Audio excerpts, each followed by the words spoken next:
Hi guys, welcome back to our channel, Marriage in a Minute. You know what it is with Michelle and O'Neill. Corinne. Anyway, so if you're new to our channel, welcome. We are super appreciative of your support. And obviously, you know, this is a support, station YouTube channel. We survive by your support, by your like, by your great comments, by you telling a friend, To tell a right? friend. To tell a friend, to tell a friend, to tell a friend that Marriage in a Minute is back. Not back. We never left. But anyway, we're Marriage in a Minute, and what we do, we if you're new to our channel, we give you just encourage you along in your marriage, because we know sometimes how hard it is. Challenges happen, and you know, sometimes it gets really messy, but we are here to just let you know that, you know, you're not in it alone. What you're feeling, you're not by yourself, and we are here. And if we can encourage you to just don't give up. Don't give up. Don't give up. Yeah, you're not alone. Yeah, you're not alone. Yeah, marriage is a journey, and we have bumps, sometimes storms, sometimes hurricane, and also tornadoes. sunshine. And we got sunshine. Yeah, you know, you have good times and you have some hard times. Yeah. But it's just a part of the journey, and Correct. that's why we do these videos, to encourage, not to just, you know, throw in the towel just so easily, because that's what the enemy wants. And you know, God created marriage. I think He created, this is just my take on it, I think He created marriage as a mystery. I think He said it in the Word, in the Bible too.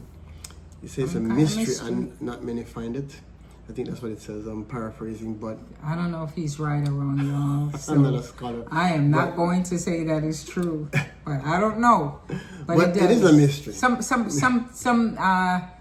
I don't know, but there is something about a mystery, but I don't know if it's marriage, but whatever. Yeah, so it is really a mystery, because if you notice, maybe even in your own marriage relationship, no two is the same. Yeah. I think God intentionally allows that to happen so that you have to figure out each other as you become one flesh, and that's why it says become. Like you don't get together and you just are one flesh. Yeah. You become one flesh. Or even sometimes you get married and you're saying to yourself, man, we will never have an argument. This is so great. Yeah. We're glad for you. But the truth of the matter is that trouble does come. Now that I know for a fact that the Bible says trouble comes. Yeah. And when it does, it talks about counting it all joy, but not the fights and everything else. But what's going on, it stretches you and it builds you up and it makes later better. And that's Right. what God uses Yeah. to strengthen your marriage. So Yeah. if you don't go through tough times, if you don't have trials in your life, period, you're going to be weak. Yeah. If you think about that. Yeah. So strength comes, like you go to the gym, or you work out at home, wherever you work out, you have to endure, you have to, you know, feel that pain to get the results from your workout, so to speak. You have to eat right, and it's sacrificial to eat right to be healthy. Yeah. You have to, Because I want a pizza right now as we talk about Me being too. unhealthy. me too. I want some But fried fish and bread. but we're not gonna do that, We're not gonna because do we that. know Not we know to. that it's not good for your body. Yeah. So just like, you know, things are not good for your body, you sacrifice to eat the right food. And guess what? Typically the right food, the good food, is not usually as nice tasting like the Or bad even food. to look at, Or right? to look at, yeah. So It's the same with the marriage, you know. Yeah. Usually it's not just hunky-dory. Yeah. In order for you to get better together, you go through some stuff. yeah. So there are some factors that, you know, cause this to happen. And one of them we're talking about today is your past growing up. Yeah. So we're going to share. What did you see? And that's a question that, not to internalize it, but it's a question that at some point maybe answer for yourself, where, like, what did you see growing up? Like, what is the added value that you're bringing to the marriage? Not the added tearing down, because a lot of us, we're Jamaicans, obviously, and, you know, O'Neill in his family saw a lot of marriages. He's having trouble with the camera, y'all. But anyway, here we go. It's tilting over. So now you gotta hold it. Keep me straight. All right, so growing up Straight. in his family, he saw a lot of marriages. I, on the other hand, saw a lot of broken marriages or some not married.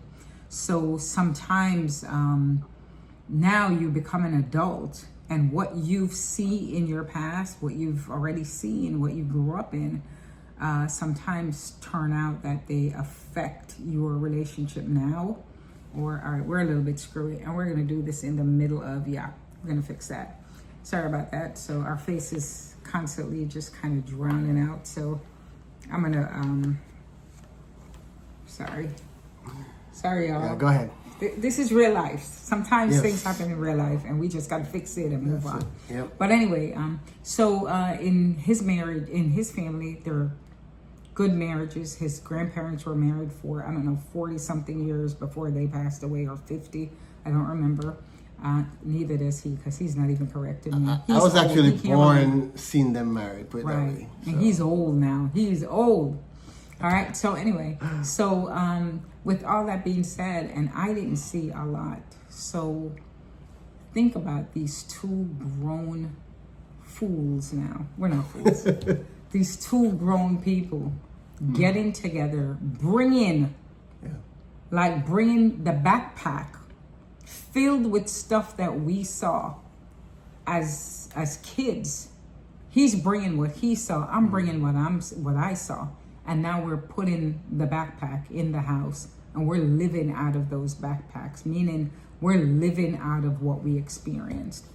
And that's one of the questions I think I wanted to find out from you guys. And if you want to comment, just to... Actually, we want you to comment. Yeah, we do. Because we want to know what you think. Yeah, just to say, what did you see? How did what you experienced as a kid affect or influence your marriage now, or even in some cases your divorce and you remarrying, or your singlehood, right? Because a lot of things I had this misconception I didn't need to get married, because I've seen so many single women in my family had their kids and did their thing, while he saw all his aunties and uncles, even though his parents weren't married to each other, right? He still saw a lot of marriages, so he had a better look than what I had. So, and the thing is, God already told you that even before you were born, He has a plan, right? So it doesn't matter what you see growing up. That doesn't. I guess what's the word? It shouldn't. It shouldn't. But we have to learn how not to let make it happen. Your past determine your future, so to speak. Right. So in essence, what we're saying is, no matter where you're coming from, no matter what happened in your past, no matter what your experience was growing up, when you get married, you don't have to let that determine your marriage journey, because your marriage journey is new. It's from the Lord. God is the one who created marriage. So, I didn't have a dad growing up. I never met my dad until I was 35 years old, I think. Boy, see, he go again. He can't remember that. Yeah, so, and I think, Michelle also didn't have parents growing up, or dad. I never and mom. said mom and dad in the same house. Right. I know, They didn't even live in my house when I was growing up. Mm-hmm. So now here we are becoming parents, married couple, and husband and parents. wife, and we don't know. I saw the model. To live, right. I saw the model, but living it out yourself is different. So we had to, figure it out. And the thing is, we don't have to do it on our own. All you have to do is just follow what God says about marriage. And that's really what it is. So I guess in essence what we're saying is, doing marriage on your own and applying what you learn growing up, it doesn't work. Yeah. But you know what too, and another thing too, what I think is very important is, I think a really, really, and this is not a mystery, but it's just somewhere a truth that we need to be at, meaning before you get married, go to counseling. Yeah. Before you say I do, I think it's a good idea to sit down in front of a counselor or your church,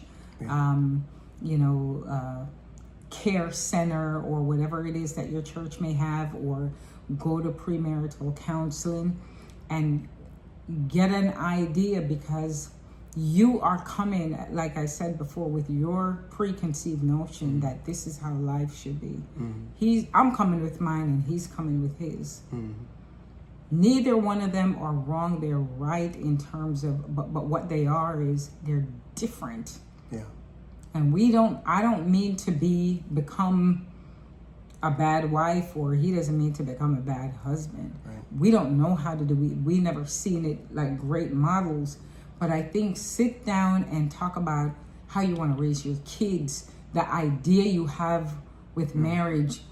Talk about everything, whether it's 6 weeks or 3 months or whatever, and go through that process, because you might be dating somebody for a year, but you don't really know the depths of their past, where they're and we're not talking about exes and whatever, that's neither here nor there. We're talking about how you were raised. Childhood trauma could have played a very big part in why you feel the way you feel about being a wife or see a man as a husband. So I think it's a great idea. Get premarital counseling. I don't care how long you've known each other. Sitting in a controlled environment with a counselor, and you talk openly. Yeah. You know, I think a godly counselor. Yeah. I have to specify that, a godly counselor, not just any counselor, because you want. And the thing is that's the thing about marriage. You know, it wasn't created by the world. It was created by God. Right. So if you try to, go.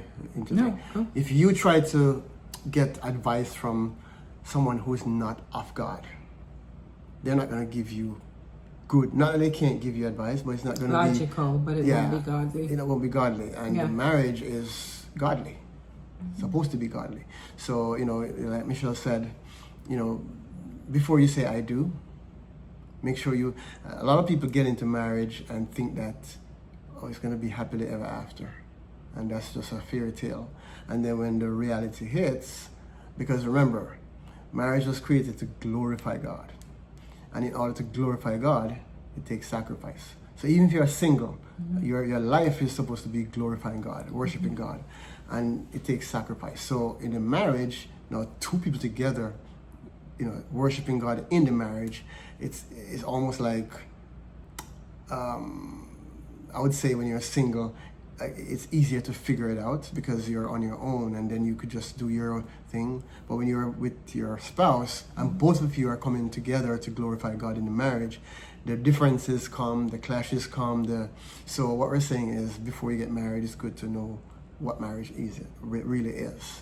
All right, and then you could apply the principles of marriage that God tells you in the Word, and not let your past determine how you relate to each other in the marriage. So that's basically what we're trying to, And do you know how important it is before you say I do, and you sit with a counselor to just bring out certain things. It's very important to be honest. Yeah. It's very, very important to be honest. This is not a time to hide things, because what's going to happen, you hide them now, later on they're going to come out in the marriage.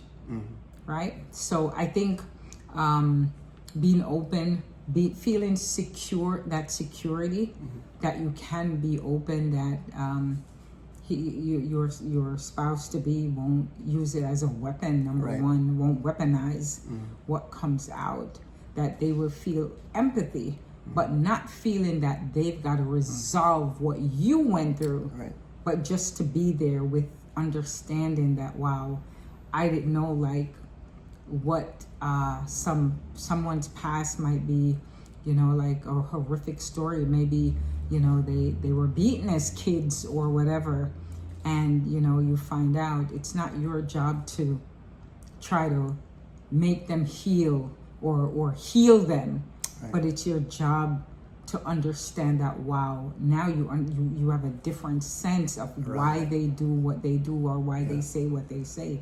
Not that it would be an excuse, but think about it. Can you imagine you grew up in a 2-parent home? Now you're marrying somebody who's a 1-parent home. They've got a certain independence or whatever that you never experienced because you're coming from a 2-parent home where you're saying mom and dad, they never had that. So they have a completely different outlook than you do, right? You might be more independent, one more dependent, right? So I think those things need to be addressed so that the things of your past don't dictate the human being, the father, the wife, the husband that God wants you to be.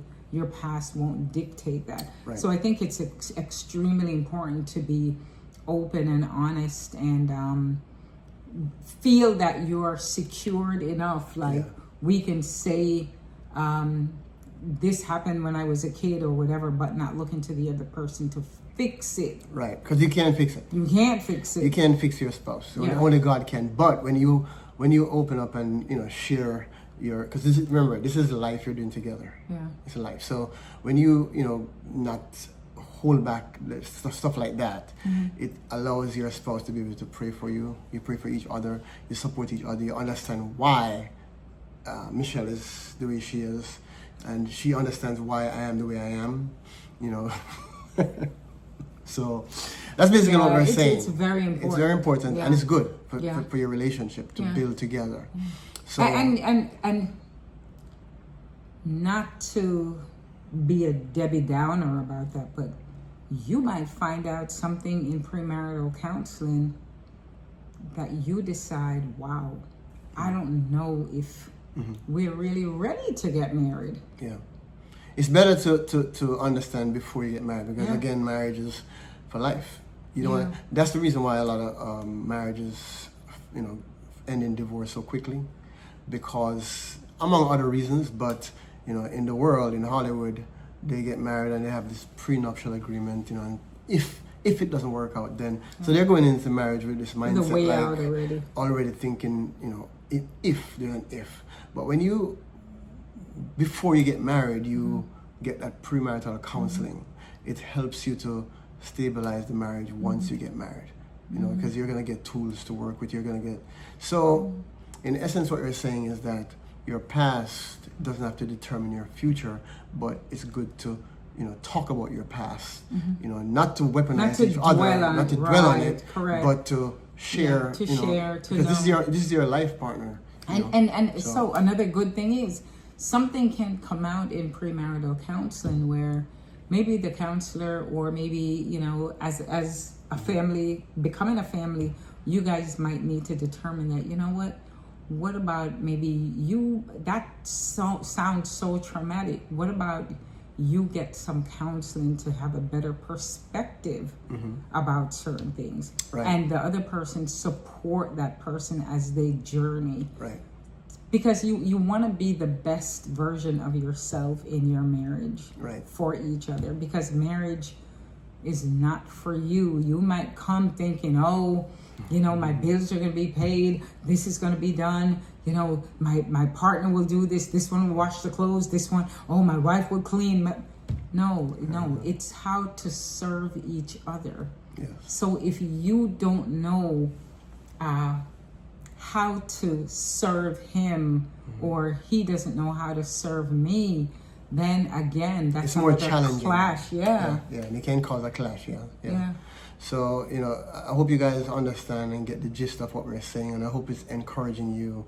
If you're out there, you're not married as yet, but even if you're married, as a matter of fact, it's never too late to you can sit down together and talk about stuff that maybe you're seeing it now in the marriage that's affecting your relationship in a negative way. You could sit and talk and say, this is why I'm the way I am because of so and so in the past. But the key thing is, once you get that out, it's not to hold it against each other. It's to help to pray for each other so that you could grow. Because the ultimate thing is for you to grow together and have a joyful, peaceful marriage. All right, guys. And if you feel like you're in, like O'Neill just said, if you're in your marriage and you're starting to have some issues come up, and you know it's about your past childhood issue, childhood trauma, how you were raised by your parents or lack thereof or whatever, it's never too late to stop and get counseling. Exactly. Yeah. Get wise. So you sit in it and you're not going anywhere. So you're going to be married for 50 years and it's just 50 years of downer, or you've been married 5 years or 10 years and you think, you know, if I just leave now and go find, no, because wherever you go, there you are. Yeah. So don't forget, you're dragging these issues with you. So you might think it's the spouse that is the problem when it's the problem that you're carrying is the problem. So if you want to be on the side of the marriage and not your side, or you guys are taking sides, if there's an issue that keeps coming back, you're lashing out, you're angry, you say things you shouldn't say, you find yourself apologizing 7 days a week, right? Apology is good. But if you've got to pull one out of your pocket after every single conversation, then it really is time to say, you know what? Something could be affecting the way I operate in my marriage. And it could be stuff from your past. It could be how you were raised. It could be it could be stuff about what you saw growing up, your dad did or your mom did, and now that's now how you saw the perspective you have is now driving your marriage. And if that's where you are, stop, right? Stop and say, you know what, I think getting counseling, and I say this to the West Indian community and for every community, but especially the West Indian community, getting counseling doesn't mean that you're broken and not being, there's no shame in it. Right. And the thing is, there's no perfect spouse. So don't feel like if you have to do it, oh, you're singled out, because there's no, all of us have scars or issues that we are dealing with. You know, even Jesus had scars. Correct. So, you know, if he had scars, what about us? What about us? You know, so don't feel condemned. Don't feel ashamed. Just know that it's to fix things and make things better. All it's going to do is be better. All right, guys? All it's going to do is be better. So. All right. So that was our encouragement. Yeah. Don't let your past dictate your marriage journey. Yeah. Now. All right. You can have a great marriage. God bless you guys. Have a great day. Michelle and Karim once again, Marriage in a Minute. Subscribe. Yes. Hit the button. Hit the bell. And hit the bell? Video. Yes. Yes, the notification bell. Because when you hit that bell, what happens is every time we do a video, you get a notification that we did a new video, so you won't miss it. All right. I'm going to give you little nuggets like these, and I think they're so helpful. I wish we had these 10 years ago. Yeah. But here we are now. So please journey with us. Journey with us. Okay? All right. God bless you guys. Have a good day. Bye. Catch you in the next video.